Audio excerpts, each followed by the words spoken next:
um leão, um dragão, um touro e uma flor de camomila. Esses são os quatro símbolos que estão na porta de estar, que é o que conhecemos como os portões da Babilônia. Essa porta foi construída no século VI antes da Era Comum por o rei Nabucodonosor II e está repleto de elementos que dialogam com a figura dessa deusa, seja o touro, seja o dragão, seja o leão e, é claro, a flor de camomila. Mas antes de falar sobre esses elementos, eu quero chamar a atenção pela questão da porta. Por quê? Nas narrativas mesopotâmicas e babilônicas, Mesopotâmia ela é uma região e a Babilônia ela é uma cidade-estado que vai se transformar também em um grande império dentro dessa região mesopotâmica. E, bom, a deusa Estar, ela dialoga, obviamente, com as tradições literárias, históricas e sagradas, tanto da região da Mesopotâmia, mas principalmente da Babilônia.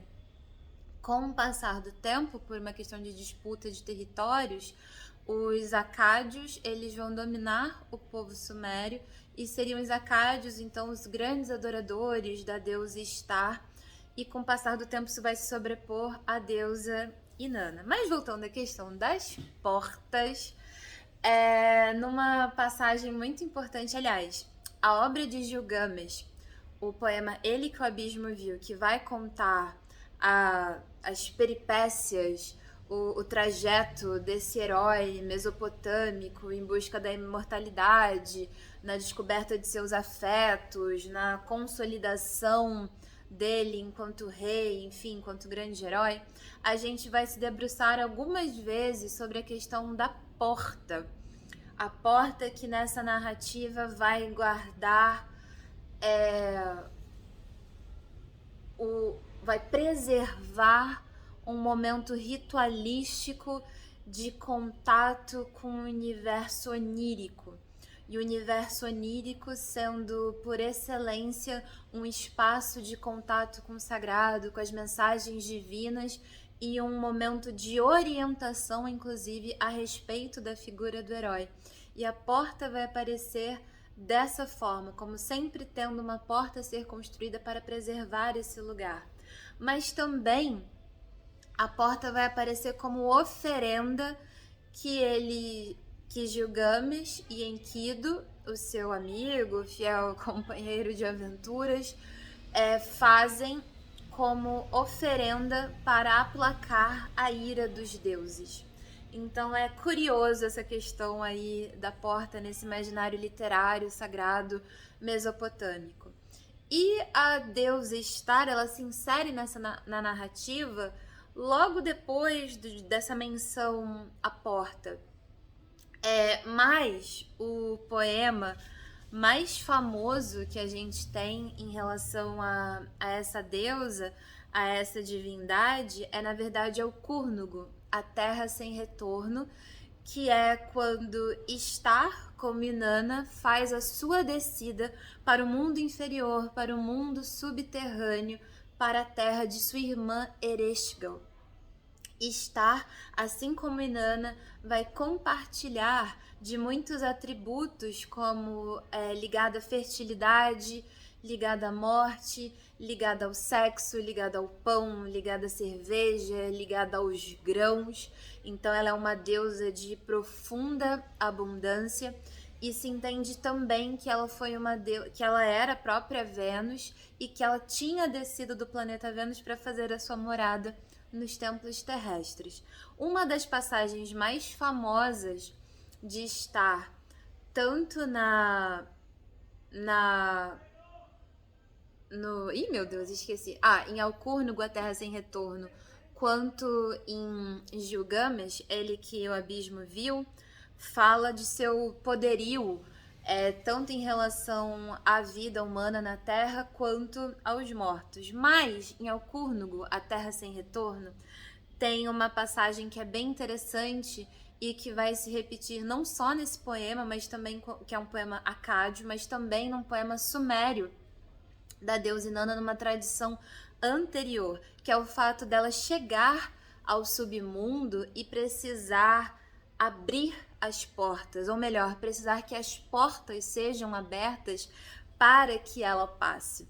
E Star vai vir então em direção à terra, vai voltar os seus ouvidos à terra de sua irmã e chegará lá e vai ver aquela porta diante de si tomada pela ira. A deusa vai bater na porta pedindo para que ela ingresse, dizendo que se ela não entrar, ela golpeará a porta, os ferrolhos ela quebrará, golpeará inclusive o batente e removerá as portas que ali estão, e assim ela vai fazer com que os mortos comam os vivos e fará com que os mortos, inclusive, superem os vivos. Bom, essa Star, essa deusa aí, muitas vezes tomada por essa fúria, por essa cólera, por essa paixão imediata de agir.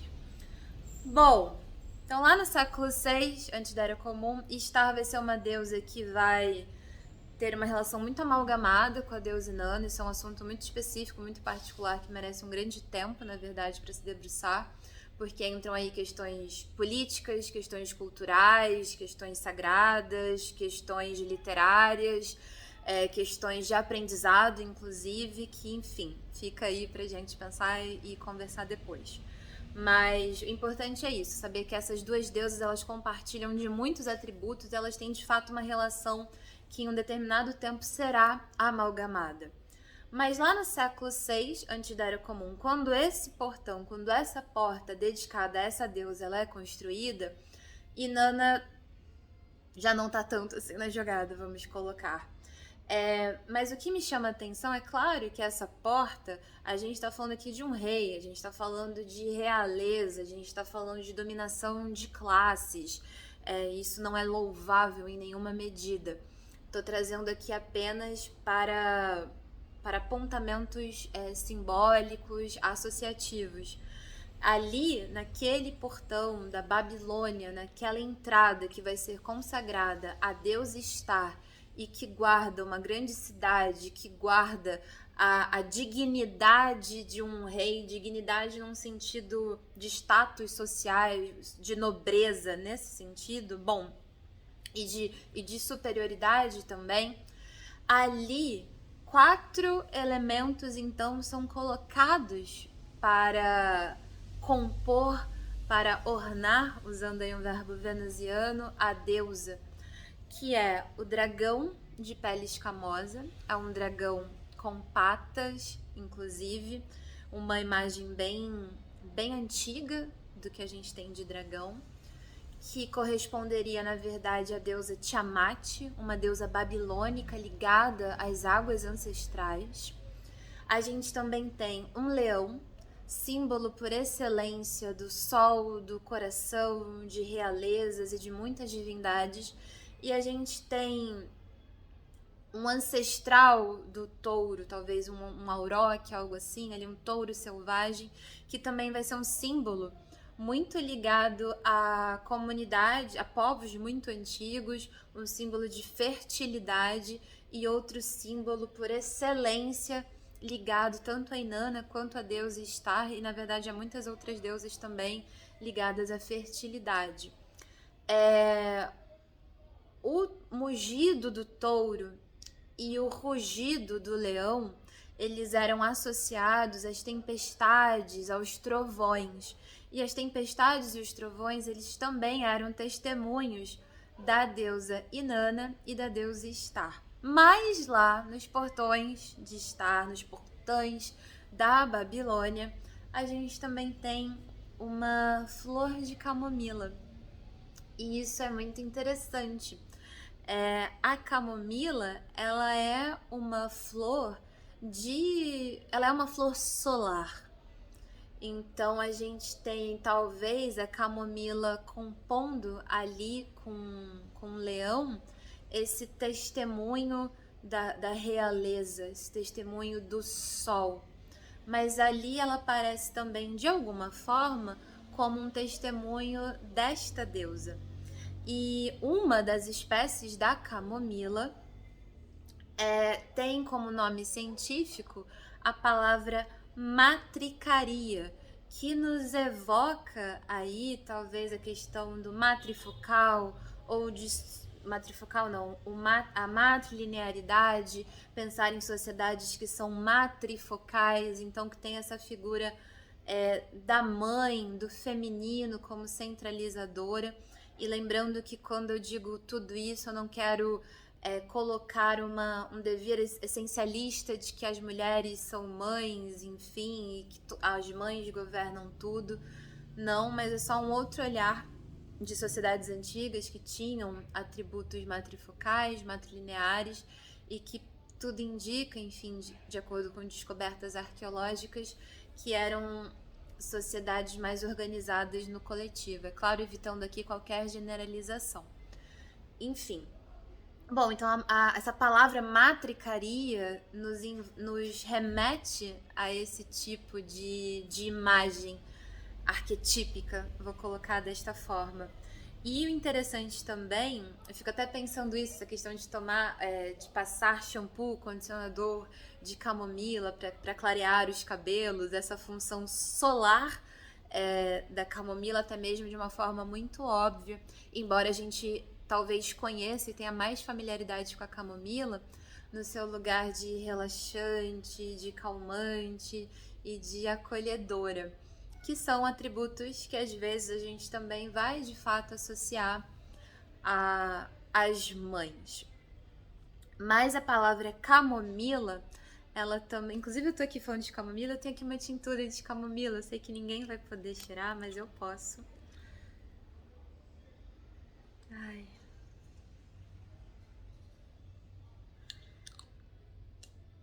Impressionante, assim, o cheiro. É doce, é uma experiência, de fato.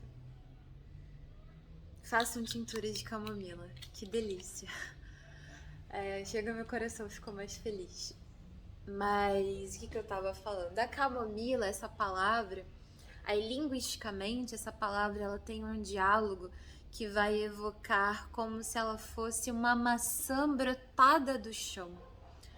E é interessante essa, não sei se é uma confusão linguística, mas enfim, mas é interessante esse lugar da camomila enquanto maçã, a maçã que ocupou aí de uma forma simbólica um lugar do fruto do desejo, do fruto do conhecimento, saber, conhecer, acima de tudo, desejar. E essa relação da curiosidade também, né? A curiosidade só existe porque a gente tem muito desejo, muita fonte de saber. E a curiosidade feminina vai ser estritamente ligada à questão da bruxaria também e do nosso suposto contato com o demônio. E aí prefiro pensar que somos bruxas mesmo, porque se somos então assim por natureza, e isso aqui contra qualquer essencialização, mas se somos então por natureza curiosas, isso significa que nós somos desejosas de saber, de conhecimento, e a camomila de alguma forma ela simbolizaria isso. E aí eu não tenho como não deixar de pensar também que Estar é conhecida, e existem versos dentro da literatura babilônica que dizem que ela é aquela que nem mesmo 100 amantes podem satisfazer. Ela é a deusa do desejo. Então ela é a própria Vênus. E a camomila parece aí associada, a estar associada ao desejo. Então que como a camomila, como estar, que a nossa fonte de desejo seja inesgotável e que a única pessoa capaz de saciá-la seja a gente mesmo.